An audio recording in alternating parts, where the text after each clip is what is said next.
வணக்கம். இது நம்ம கிச்சனில் நீங்கள் என்ன பண்ண போகிறீங்க, ஊறின வருமாங்க. அன்றைக்கி நம்ம போட்டோம் இல்லையா, நம்ம ரெசிபி போட்டிருக்கோம். நம்ம இதில் இருக்குது பாருங்கள், எவ்வளோ ஜலம் விட்டுண்டு ஜம்முன்னு வந்துருக்குன்ட்டு. இந்த ஊறின வெடுமாங்காயில் நம்ம தயிர் பச்சடி பண்ண போகிறோம். இப்போ இதுலேருந்து நமக்கு தேவையான அளவு எடுத்துக்கலாம். நிறைய வேணுங்கிற அவசியம் கிடையாது. நான் இதுலேருந்து ஒரு 10 வடு எடுத்துக்கிறேன்.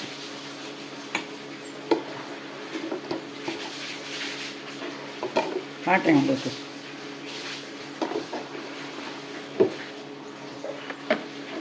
இதை பார்த்தெல்லாம் எவ்வளவு ஜலம் விட்டுருக்குன்னு, மாவடு ஜலம் எவ்வளோ விட்டுருக்கு பாருங்க.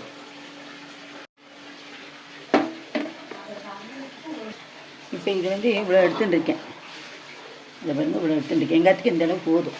இதை நான் மிக்சியில் ஒரு நைஸ் பேஸ்ட்டாக அரைக்க போகிறேன்.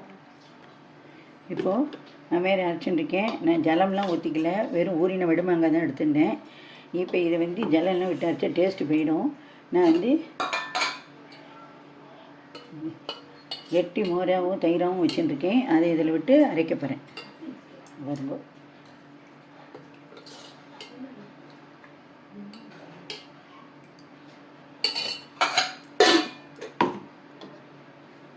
இதெல்லாம் அந்த நாள் ரெசிபி.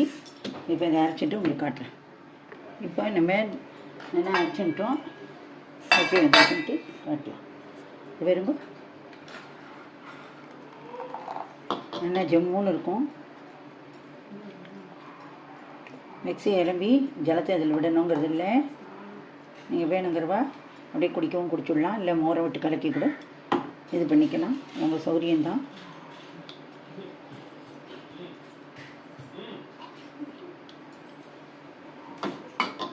இதில் இப்போ நம்ம கடுகு இதெல்லாம் தாளிக்க போகிறோம்.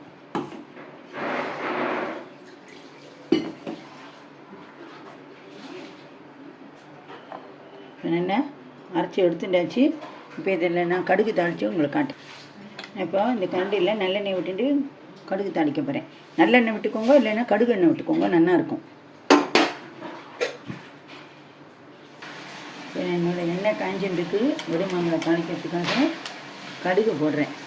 ஆப்ஷன் தான், நான் வெறும் கடுகு தான் தாளிக்க போகிறேன். ஆக்சுவலாக கடுகு தாளிக்கலாம். 2 உளுத்தம்பருப்பு, ஒரே ஒரு மிளகாய் வத்தல், கொஞ்சம் பேர் பெருங்காயம், ஒரு கொத்து கருவேப்பிலை, இதெல்லாம் தாளித்து இதில் போட்டுடலாம். கடுகு வெடிக்கட்டும்.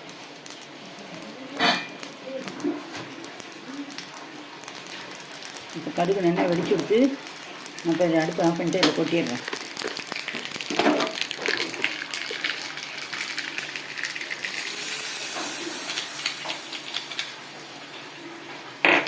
இப்போ நம்மளோட அருமையான சுவையான ஊறின வெடுமாங்காய் தயிர் பச்சடி ரெடி. நீங்களும் இதேமாதிரி பண்ணி போயிருங்க.